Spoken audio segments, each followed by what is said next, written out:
Assalamualaikum warahmatullahi wabarakatuh. Good morning student. How are you today? I hope you are all fine. So, today we are going to study about procedure text. Kemarin-kemarin kita membahas yang namanya news item dan juga explanation text, dua teks yang berbeda. Di kali ini kita akan membahas yang namanya procedure text. Secara bahasa Indonesia, yang namanya procedure atau prosedur merupakan tata cara ataupun step ataupun langkah-langkah. So what is procedure text in English? Mari kita lihat di sini. Procedure text is a text that explains or helps us how to make or use something. Adalah sebuah teks yang menjelaskan atau membantu kita itu bagaimana cara membuat atau melakukan sesuatu. Ingat ya, bagaimana cara membuat atau melakukan sesuatu.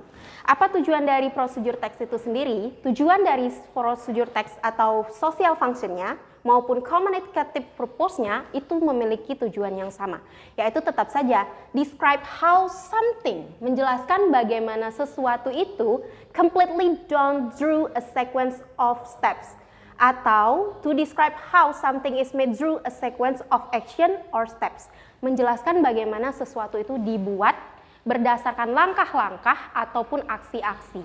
Apa saja aksinya, apa saja langkahnya, di sini kita akan belajar mengenai generic structure-nya. Dari tujuannya tadi adalah untuk membuat sesuatu atau untuk menjelaskan sesuatu, maka di sini ada generic structure-nya terdiri dari 3. Yang pertama, itu ada goal atau purpose. Apa sih Miss goal atau purpose? Goal atau purpose itu merupakan tujuan. Apa yang ingin kita buat, apa yang ingin kita jelaskan. So, what is goal or purpose? Itu dalam bahasa Indonesianya adalah tujuan. Misalnya di sini saya kasih contoh how to make an omelet. Bagaimana cara membuat omelet? Pasti pernah dong bikin omelet di rumah, tapi tidakkah kamu tahu bagaimana cara membuat omelet? Maka di sini merupakan goal dari sebuah procedure text atau tujuan dari sebuah procedure text. Yang kedua, itu adalah material or ingredients. Apa sih Miss material and ingredients? Material or ingredients itu adalah material atau bahan-bahan yang digunakan.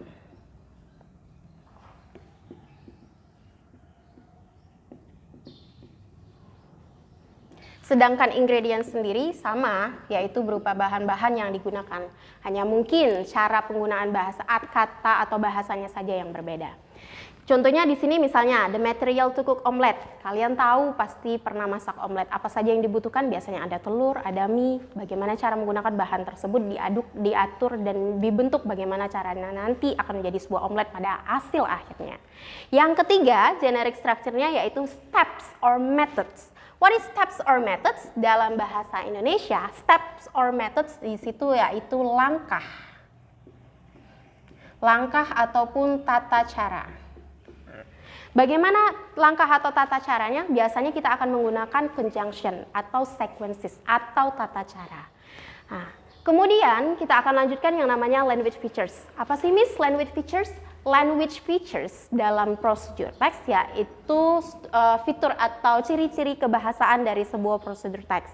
Yang pertama yang kita gunakan adalah adverbial of sequence. Nah, yang ini tadi merupakan penjabaran dari generic structure yang ketiga, yaitu berupa steps or methods.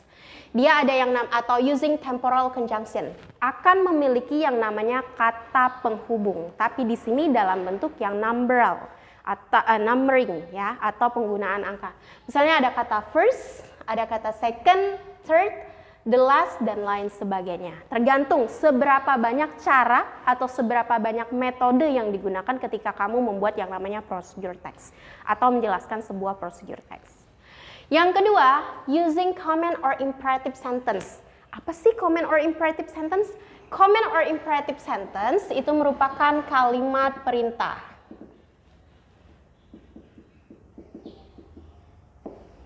Dalam membuat sebuah procedure text, biasanya akan terdapat yang namanya kalimat perintah. Contohnya, misalnya di sini, kalau tadi kita mau buat yang namanya omelet, misalnya di sini ada kalimat perintahnya, put the noodles on the pan.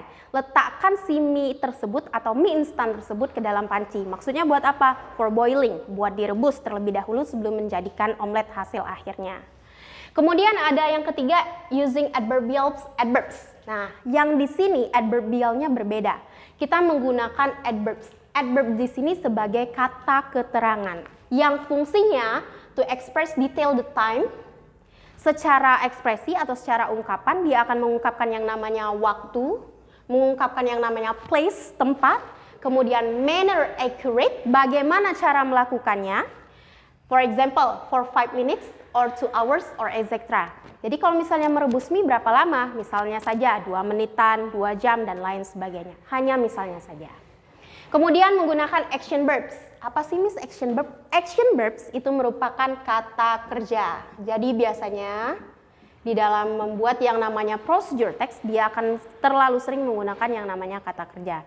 Terakhir, tenses yang akan kita gunakan dalam procedure text yaitu simple present tense.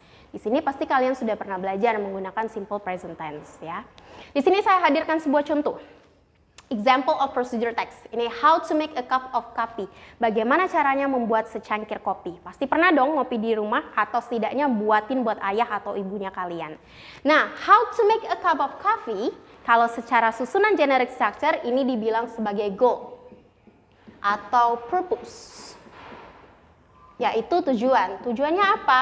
Ya tujuannya ini untuk membuat secangkir kopi. Itu dibilang sebagai goal ataupun purpose. Yang kedua, itu ada material and ingredients. Itu tadi, material and ingredients, bahan-bahan atau bumbu yang digunakan. Ini dibilang sebagai step kedua dari yang namanya C, generic structure. Ya. Apa saja di sini materials and ingredients-nya? Yang pertama, 2 spoons of sugars, 2 sendok gula. Ya, 2 sendok gula. Mau dilebihkan juga boleh bagi yang suka manis. Yang tidak, ya sedang-sedang saja. 1 spoon of coffee powder, 1 sendok itu kopi bubuk. Ya. Kemudian yang ketiga ada hot water, secukupnya saja. A cup, jelas dia harus pakai cangkir. Dan yang terakhir itu a spoon sebagai penakarnya. Lalu di bagian terakhir kita memiliki prosedurnya. Apa sih prosedurnya? Sama dengan steps or method, merupakan langkah-langkah cara membuat. First, yang pertama, prepare 2 spoon of sugar. Siapkan 2 sendok gula tadi yang ada di bagian material ataupun ingredients. Ya. A cup, hot water, 1 spoon of coffee powder, and a spoon. Semuanya sudah disiapkan. Steps yang kedua, atau methods yang kedua, put 1 spoon of coffee powder into the cup. Letakkan si 1 sendok bubuk kopi tadi ke dalam cangkir. Langkah yang ketiga, pour some hot water. Tuangkan sejumlah air panas ke dalam cangkir yang sudah diisi dengan bubuk kopi tadi. Yang keempat, itu add 2 spoon, letakkan atau tambahkan 2 sendok gula ke dalam cangkir yang memang sudah diisi dengan air panas dan juga kopi tadi.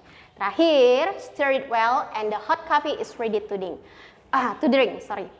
Stir well, aduk menjadi satu dan kopinya siap untuk dinikmati. So well guys, untuk hari ini saya cukupkan dulu. Terima kasih. Wassalamualaikum warahmatullahi wabarakatuh.